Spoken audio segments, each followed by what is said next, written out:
រឿងអ្នកលេងពូថៅហោះមានភូមិមួយឈ្មោះថាបុភូមិសាលាក៏ដែលស្ថិតនៅគៀកនឹងជើងភ្នំខ្ពស់ដដែលក្នុងភូមិនោះមានក្មេងប្រុសម្នាក់ឈ្មោះថាលោកសារ៉ាត់សារ៉ាត់ជាក្មេងកំព្រាឪពុកម្ដាយតាំងពីតូចហើយរស់នៅជាមួយជីដាដែលជាជាងឈើចំណាស់ជីដារបស់សារ៉ាត់គឺជាមនុស្សដែលធ្លាប់ជាអ្នកប្រមាញ់ដ៏ខ្លាំងពូកែម្នាក់ហើយរឿងដែលពិសេសជាងគេនោះគឺគាត់មានពូថៅមួយពូថៅនោះមិនមែនជាពូថៅធម្មតាទេវាត្រូវបានគេហៅថាពូថៅហិតរិតពូថៅនេះធ្វើពីដែកដែលលាយជាមួយនឹងដុំថ្មអំភ្នំភ្លើងមានទម្រង់ខុសពីពូថៅទូទៅហើយជាញឹកញាប់វាបញ្ចេញពន្លឺពណ៌ខៀវស្រាលនៅពេលយប់មុនពេលជីតាស្លាប់គាត់បានហៅសារ៉ាត់មកជិតហើយប្រគល់ពូថៅនោះឲ្យសារ៉ាត់ចៅស្នេហ៍ពូថៅនេះជាមរតករបស់យើងវាមិនមែនសម្រាប់កាប់ឈើទេតែសម្រាប់ការពារយុទ្ធធម៌ចៅត្រូវប្រើវារៀនជំនាញលេងពូថៅហោះចងចាំថាអំណាចពូថៅនេះគឺនៅនឹងចិត្តបរិសុទ្ធរបស់ចៅបន្ទាប់ពីជីតាស្លាប់សារ៉ាត់បានរស់នៅតែម្នាក់ឯងគាត់បានធ្វើតាមបណ្ដាំជីតាដោយចាប់ផ្ដើមហាត់លេងពូថៅហោះដំបូងគាត់បោះពូថៅមិនចំគោលដៅសោះប៉ុន្តែដោយសារមានការតាំងចិត្តខ្ពស់និងការស្រឡាញ់យុទ្ធធម៌ដូចជីតាពូថៅនោះហាក់ដូចជាមានជីវិតហើយចាប់ផ្ដើមស្ដាប់បង្គាប់គាត់ហ្វឹកហាត់ដោយបោះពូថៅទៅលើដើមឈើធំបន្ទាប់មកឲ្យវាហោះត្រឡប់មកដៃវិញយូរទៅគាត់អាចបញ្ជាពូថៅបានតាមចិត្តឲ្យវាហោះវាងថ្មហោះកាត់មែកឈើបោះចំចំណុចតូចយ៉ាងងាយស្រួលពេលខ្លះគេឃើញពូថៅនោះវិលត្រឡប់មកកាន់ដៃសារ៉ាត់វិញដោយមានល្បឿនយ៉ាងលឿនដូចខ្យល់គួចដូច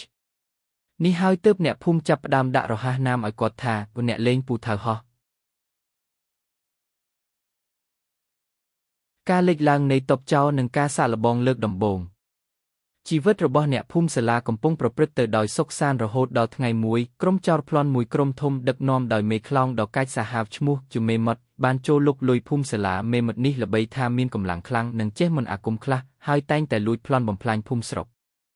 នៅពេលតបចោរចូលដល់ភូមិពួកគេបានចាប់អ្នកភូមិធ្វើជាចំណាប់ខ្មាំងទារយកទ្រព្យសម្បត្តិនិងបំផ្លាញផ្ទះសម្បែងអ្នកភូមិទាំងអស់ភ័យខ្លាចរត់ទៅពួនសារ៉ាត់បានឃើញទិដ្ឋភាពដ៏សែនឈឺចាប់នេះធ្វើឲ្យភ្លើងកំហឹងឆេះនៅក្នុងចិត្តរបស់គាត់ដឹងថាដល់ពេលដែលត្រូវប្រើពូថៅមរតកដើម្បីការពារអ្នកភូមិហើយ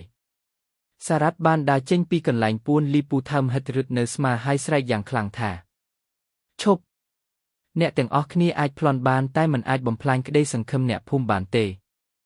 មេមត់នឹងបាក់ពួកសើចចំអកដោយគិតថាសារ៉ាត់គ្រាន់តែជាក្មេងកំឡោះម្នាក់ដែលល្ងងខ្លៅប៉ុន្តែស្នាមញញឹមរបស់ពួកគេបានបាត់ទៅវិញភ្លាមនៅពេលសារ៉ាត់ចាប់ផ្ដើមសកម្មភាព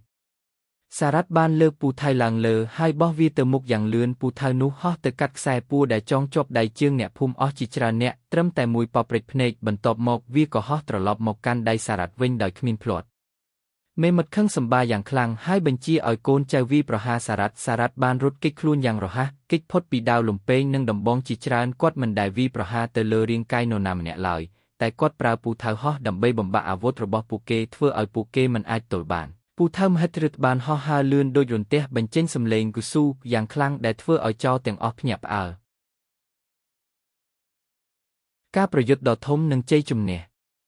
មេមត់ដឹងថាបើមិនកម្ចាត់សារ៉ាត់ទេខ្លួននឹងចាញ់ក្មេងម្នាក់នេះជាមិនខានគាត់បានប្រើមន្តអាគមរបស់គាត់បង្កើតជាខ្យល់គួចពណ៌ខ្មៅហើយបោះដុំភ្លើងទៅលើសារ៉ាត់បានប្រឈមមុខនឹងអំណាចចង្អឹតនេះដោយចិត្តក្លាហានគាត់បានប្រមូលថាមពលទាំងអស់របស់គាត់ដាក់ទៅលើពូថៅហិតរិទ្ធគាត់បានស្រែកខ្លាំងហើយបោះពូថៅនោះចូលទៅក្នុងខ្យល់គួចខ្មៅរបស់មេមត់ពូថៅពណ៌ខៀវបានប៉ះទង្គិចជាមួយខ្យល់គួចពណ៌ខ្មៅបង្កើតបានជាពន្លឺដ៏ភ្លឺចែងចាំងនិងសំឡេងផ្ទុះដ៏កង់រំពងភ្លើងនិងខ្យល់គួចត្រូវបានរលាយបាត់ទៅវិញ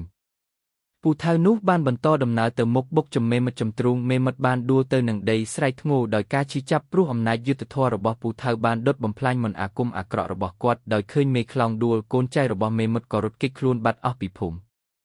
សារ៉ាត់បានដើរទៅយកពូថៅដែលដោតនៅដីក្បែរមេមត់គាត់មិនបានសម្លាប់មេមត់ទេតែបានយកខ្សែពួរដែលចោរប្រើចង់អ្នកភូមិមកចង់មេមត់វិញ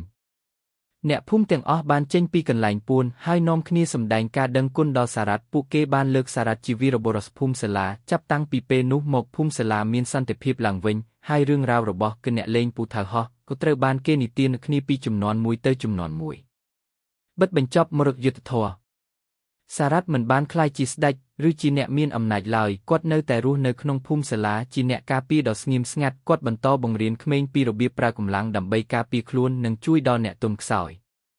រឿងរ៉ាវរបស់គអ្នកលេងពូថៅហោះបានបង្ហាញថាកម្លាំងពិតប្រាកដមិនមែនស្ថិតនៅលើអាវុធទេតែស្ថិតនៅលើបេះដូងបរិសុទ្ធនិងឆន្ទៈក្នុងការការពារយុទ្ធធម៌ដរាបណាមានអំពើអយុត្តិធម៌ពូថៅហិតរិទ្ធរបស់សារ៉ាត់នឹងនៅតែត្រៀមខ្លួនហោះហើរនាំមកនូវសេចក្តីសុខសាន្តដល់អ្នកភូមិគ្រប់ពេល